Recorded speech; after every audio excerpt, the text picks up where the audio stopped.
Have you ever trusted someone with your dream? I'm not talking about a small secret. I'm talking about the dream you built with your own two hands. The one you sacrificed sleepless nights for. The one you bled for. What happens when the person you trust most, the person who stood by you from the very beginning, stabs you in the back for a mountain of money? What do you do when a $375 million deal, the deal of a lifetime, is stolen from you not by a rival, but by your own brother? You don't get angry. You don't scream. You get even. And sometimes, revenge isn't about fists or fights. Sometimes, the most devastating revenge is hidden in a single line of text, a secret clause. This is the story of Leo Thorne, a man who saw the world not as it was, but as it could be, an architect by trade, a visionary by nature. While others saw empty buildings, Leo saw potential. He saw smart, sustainable, living spaces powered by technology no one had perfected yet. He called it Eco-Haven. But vision doesn't pay the bills. And passion doesn't convince investors. For 2 years, Leo struggled. He maxed out credit cards. He lived in the very warehouse where he built his first prototype. He was a genius with a blueprint, but the world of finance, that was a foreign language. Then, enter Marcus Thorne, Leo's older brother. Where Leo was dreamy and focused on creation, Marcus was grounded, charismatic, a natural salesman. He wore suits that fit just right. He had a laugh that filled boardrooms. He believed in his little brother when no one else did. Marcus became the angel in this story. Not an investor angel, but a brother angel. He quit his comfortable job. He invested his entire life savings, $85,000, into Leo's dream. He became the CEO, the face, the negotiator.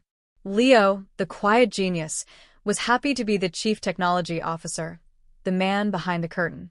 They made a pact. A blood pact, not on paper, but in their hearts. 50-50, brother. Always. We build this together. We win together. And when they did, Eco-Haven wasn't just a success, it was a revolution. Their valuation skyrocketed. They moved from the warehouse to a sleek downtown high-rise. Leo's designs were celebrated. Marcus's deals were legendary. They were the Golden Brothers. The dream was real, and it was worth over $500 million. But dreams cast long shadows. And in the shadows, greed begins to whisper. Leo didn't notice the change at first. He was busy creating the next big thing. But Marcus started to love the world his brother's genius had granted him access to. The power, the admiration, the money. He started to see the 50-50 pact not as a promise, but as a chain.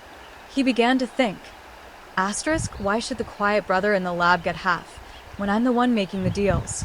I'm the one people know. The seed of betrayal was planted, and it was about to be watered by the biggest deal of their lives. Vindicorp Global, a titan of industry, a conglomerate that swallowed innovative companies for breakfast. They came calling. They wanted Eco-Haven, and they were willing to pay a staggering amount, $375 million. For Leo, it was a shock. This was his life's work. But Marcus was ecstatic. This was the ultimate win, the ultimate payday. Leo was hesitant. This is our child, Marcus. Do we just sell it? Marcus would clap him on the back. Brother, this is the reward. We've made it. We'll be set for life. You can build 100 more Eco-Havens. The pressure was immense. The Vindicorp lawyers were like sharks, circling. And Marcus was pushing. Hard. Just trust me, Leo, Marcus said, his voice the picture of brotherly concern. I'll handle the negotiations. I'll protect us. I'll get us the best deal. You just have to sign where I tell you to sign. And Leo, the architect who could design a perfect building, made his first fatal flaw. He trusted the blueprint his brother was drawing. He decided to focus on what he loved, the work, and leave the business stuff to his brother, the man who had always been his angel. He was about to learn that angels can fall. And when they do, they don't land in hell. They land on a pile of money. What Leo didn't know, what was buried in hundreds of pages of complex legal jargon, was a single sentence. A secret clause. A clause so devious, so perfectly hidden, that it would turn his dream into a nightmare and his brother into a stranger.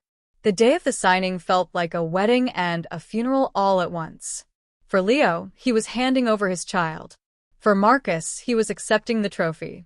The Vindicorp CEO, a stern man named Alistair Vance, gave a speech about innovation and the future. But his eyes weren't on the technology or the vision. They were on the balance sheet. The contracts were laid out, thick as bricks. Leo's stomach churned.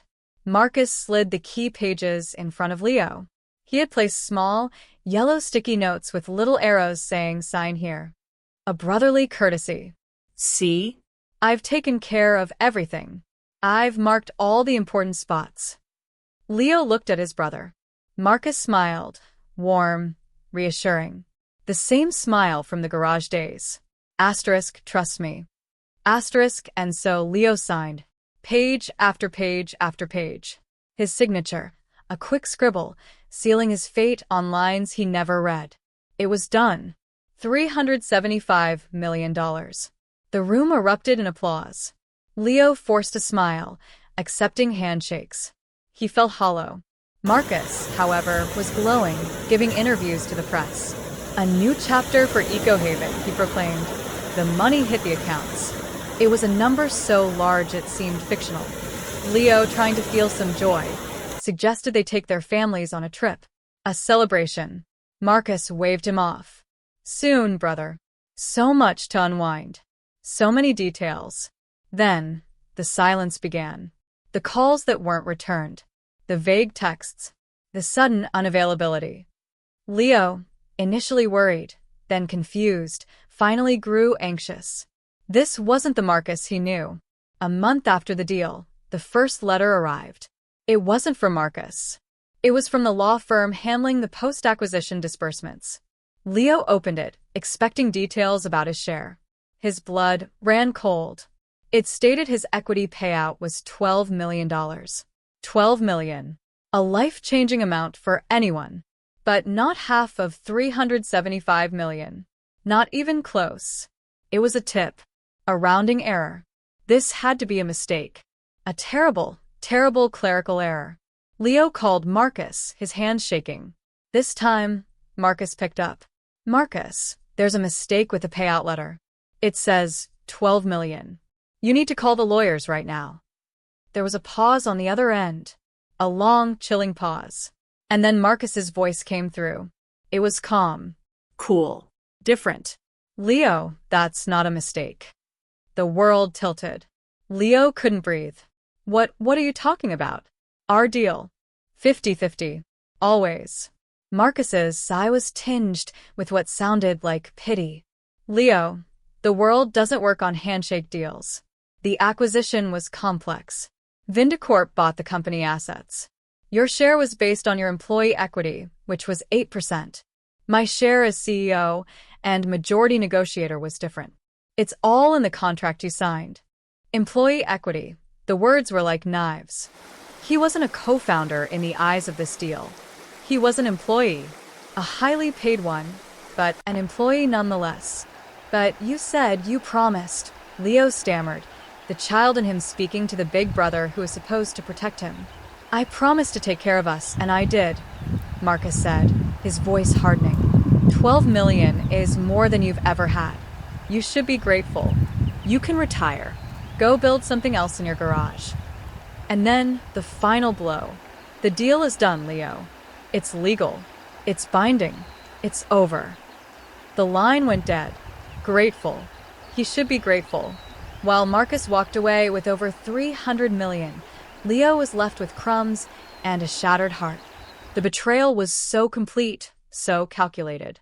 It wasn't a crime of passion. It was a corporate execution. His own brother had legally, coldly, cut him out of his own dream. The anger came then. A fire so hot it burned away the sadness. But what could he do? He had signed the papers. He had trusted. He was, in the eyes of the law, an idiot. He called lawyers, the best he could afford. They all read the contract. They all came back with the same grim face. Mr. Thorne, the clause is airtight. It's in Schedule 7, Clause 22B. It redefines equity distribution upon a keyman negotiated sale. It gives the negotiating CEO, Marcus, discretion to allocate post-sale disbursements based on continued operational value. It's brutal, but it's legal. You signed it. He was trapped. Outsmarted. Destroyed by a brother who knew he wouldn't read the fine print. The secret clause had done its job. It had made Marcus a king, and Leo a pauper in a palace of his own making. For weeks, Leo was a ghost, paralyzed by grief and rage. He saw Marcus in the news, buying a sports team, donating to charities for the publicity, calling himself a self-made success. Self-made. The word was acid. It burned through Leo's paralysis. No. This was not how the story would end. Marcus hadn't just stolen his money.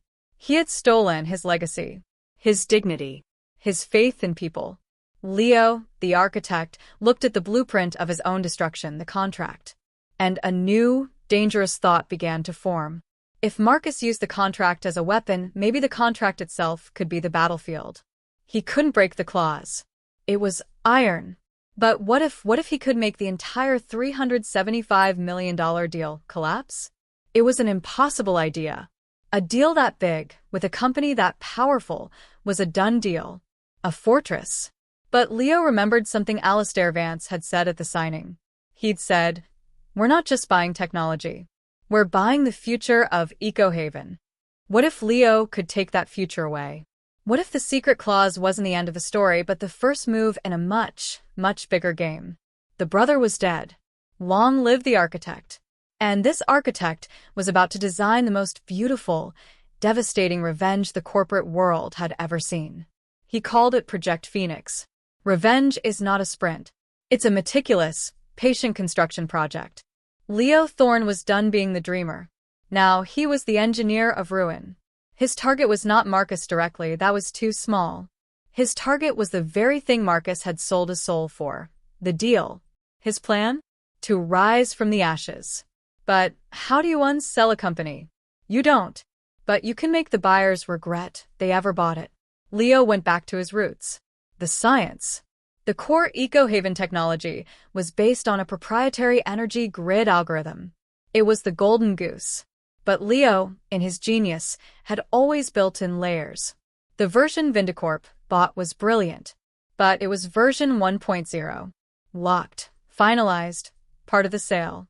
Hidden in Leo's private servers, protected by passwords even Marcus never knew, were the blueprints for the next evolutionary leap.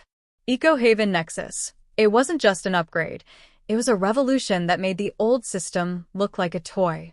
And it was built on a completely different, open-source architecture framework. A framework he had quietly pioneered years ago and never commercialized. The plan was audacious. Step 1. He would patent Ecohaven Nexus in his own name, completely separate from the old company assets. It was his intellectual property, developed after hours, on his own equipment. It was clean.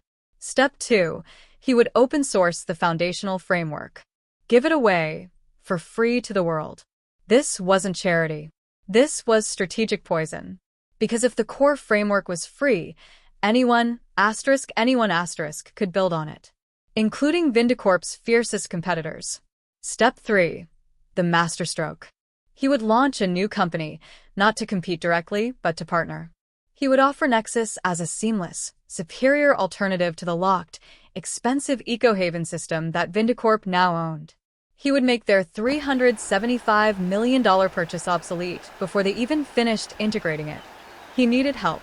He found Sarah Chen, a razor-sharp intellectual property lawyer who had her own history with corporate greed. He laid out his plan, not as revenge, but as a corrective market action. She saw through it, but she also saw the genius and the justice. "What you're proposing is legal," she said. "It's also a declaration of nuclear war. They will come after you with everything they have." Leo simply nodded. Let them. The first ripple in the pond was the open-source release. In the tech world, it was like setting off a firework. Developers went wild. Blogs wrote about it. The genius behind Ecohaven just set us free. The narrative was perfect. Leo Thorne, the misunderstood creator, giving back to the community. Then, the patents for Nexus were granted. The tech media pounced. Did Vindicorp buy the wrong tech? The day after the $375 million deal, Founder launches its successor.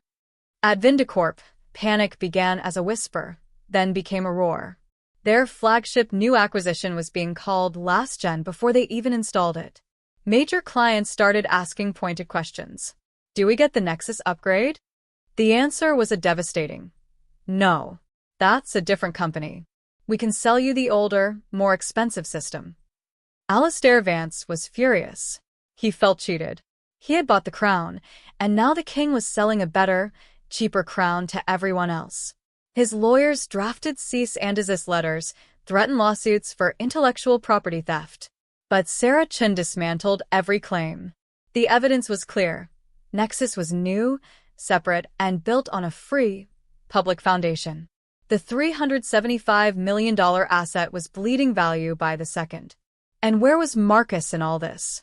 At first, he was dismissive. Leo's throwing a tantrum. He'll run out of money. But as Vindicorp's stock price dipped and the bad press mounted, the calls from Alastair Vance stopped being friendly. They were accusations. You sold us a dead end. You knew about this. Marcus, the master negotiator, was suddenly on the wrong side of the table. His new fortune was tied to Vindicorp's success, and his brother was systematically burning it all down. Leo's revenge wasn't an attack. It was an environment. He was creating a world where the Vindicorp deal couldn't survive. But the final move, the move that would bring the entire fortress down, required one last, personal piece. It required Marcus to make the mistake Leo knew he would. The email arrived. Subject: time to heal. Marcus wanted to meet. Not in a boardroom. At their old spot, the diner near their first garage. A clear play for nostalgia, for guilt. Sarah warned against it. It's a trap. He'll try to get you to say something he can use. Leo smiled. It was a thin, cold smile. I'm counting on it, he said. Because I'm not going to talk. I'm going to listen. The architect had laid the groundwork. Now, it was time to let his brother walk into the collapsing building. The past has a smell. For Leo, it was stale coffee and grease from the diner grill. It was the smell of dreams that hadn't yet been tested. He sat, waiting, his heart a steady drum of purpose, not nerves. Marcus arrived. He looked older. The $300 million hadn't bought him peace. There were lines of stress around his eyes that no amount of money could erase. He forced the old, warm smile. It didn't reach his eyes. Leo, he said, sliding into the booth. You look good. You don't, Leo replied, his voice flat. Marcus launched into his pitch. It was rehearsed. Part apology, part threat, wrapped in brotherly concern. This has gone too far, Leo. You're hurting yourself. Vindicorp is powerful. They will crush you. Let's settle. I'll personally give you another $30 million. Just shut down Nexus, sign an NDA, and walk away. You'll have $42 million total. That's more than enough. Leo stirred his coffee, saying nothing. His silence was a weapon. You think this is about money? Leo finally said, his voice quiet. You stole my life's work. You made me a stranger to my own creation. You looked me in the eye and lied. Marcus's facade cracked. The charming mask slipped, revealing the anger and arrogance beneath. I saved you. You were a hamster on a wheel, building pretty toys. I was the one who turned it into something real. I deserved more. I earned more. There it was. The truth, ugly and raw. Greed, dressed up as merit. The clause, Leo said. 22B. Whose idea was it? Marcus smirked, a cruel, proud smirk. Mine. Of course it was mine. Vindicorp's lawyers drafted it, but the concept, that was mine. The keyman negotiated sale. I knew you'd never read it. You never cared about the business. You just wanted to play in your lab. I built the business. So I took the reward. He leaned back, confident he had won. It's legal, Leo. It's done. All this. Nexus, the open source nonsense, it's just an expensive temper tantrum. Stop now, take the extra money, and we can both move on. Leo took a slow sip of his coffee. He looked at the pen on the table, an ordinary-looking pen he had placed there. Then he looked back at his brother. I don't want your money, Marcus. And I'm not stopping. Marcus's face contorted in frustration. Then you'll lose everything. Vindicorp will sue you into the ground. You have no idea what you're up against. I know exactly what I'm up against, Leo said, his voice still terrifyingly calm. A greedy brother. And a desperate corporation. He stood up, leaving cash for the coffee on the table. The meeting is over. This isn't over, Leo. Marcus spat, standing up too. You're dead in this industry. I'll make sure of it. Leo paused at the door. He looked back, not at the angry titan before him, but at the ghost of the brother he once had. You already did that, Marcus. The day you wrote Clause 22B. Leo walked out. The pen remained on the table, forgotten. Marcus scoffed, picked up the pen absently, and put it in his own pocket. He left the diner, furious, already on his phone calling his lawyers. What Marcus didn't know was that the ordinary pen wasn't ordinary at all. It was a high-fidelity, voice-activated recorder, and it was now in the breast pocket of the man who had just confessed, in detail, to orchestrating the secret clause that defrauded his own partner. Sarah Chun had advised against recording. It was legally murky, but Leo had a different plan. He didn't need it for a court of law. He needed it for the court of public opinion, and for one very specific, very powerful person, Alistair Vance. The next day, 2 packages were delivered.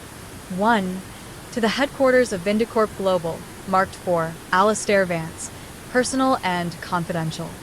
It contained a transcript of the diner conversation, a secure link to the audio file, and a single-page letter from Leo. The letter read, Asterisk, Mr. Vance. You believed you were buying a company built on trust and innovation. You were sold a company built on fraud. The key man you negotiated with defrauded his own co-founder to make the deal more appealing to you. This misrepresentation calls the entire acquisition into question. I suggest we talk. Sincerely, Leo Thorne. Asterisk. The second package went to every major financial and tech news outlet. It contained only the transcript, with the source anonymized.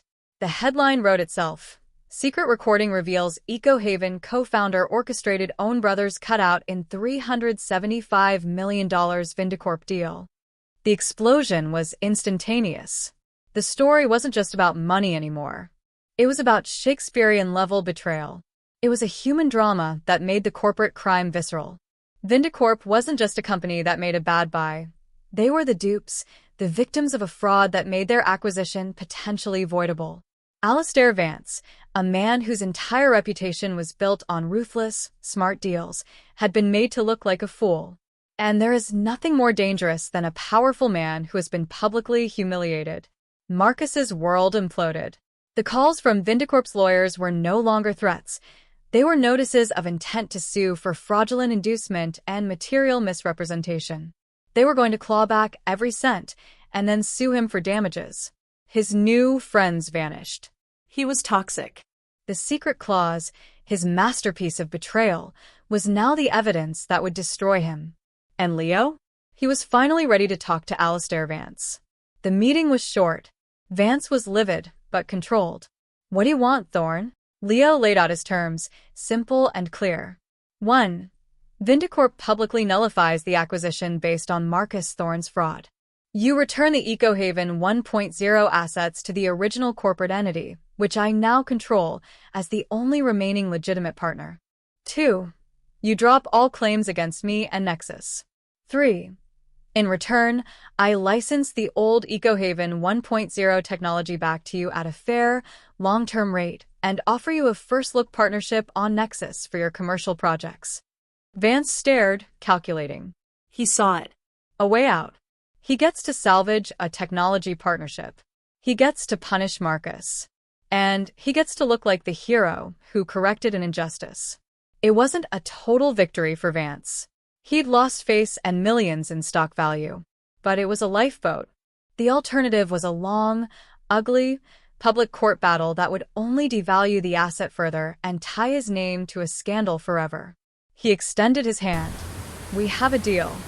Leo shook it. There was no triumph in his eyes, only finality. The $375 million deal was officially, publicly destroyed. Not by a judge, but by the weight of exposed betrayal. And Marcus? He was left with nothing. The lawsuits stripped him of the money. The industry blacklisted him.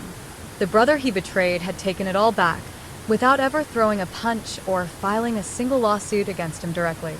Leo had used Marcus's own weapons, deals, clauses, negotiations, to defeat him.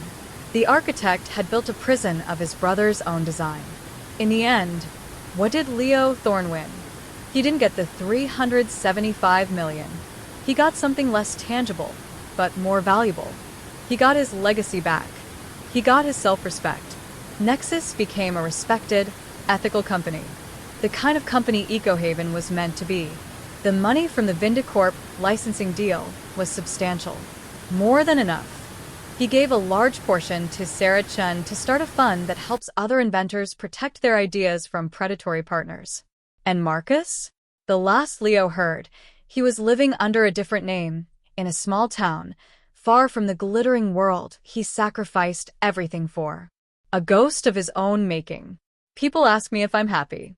After all that, revenge isn't about happiness. It's about balance. It's about making sure the scales aren't permanently tilted toward the liar, the cheat, the betrayer.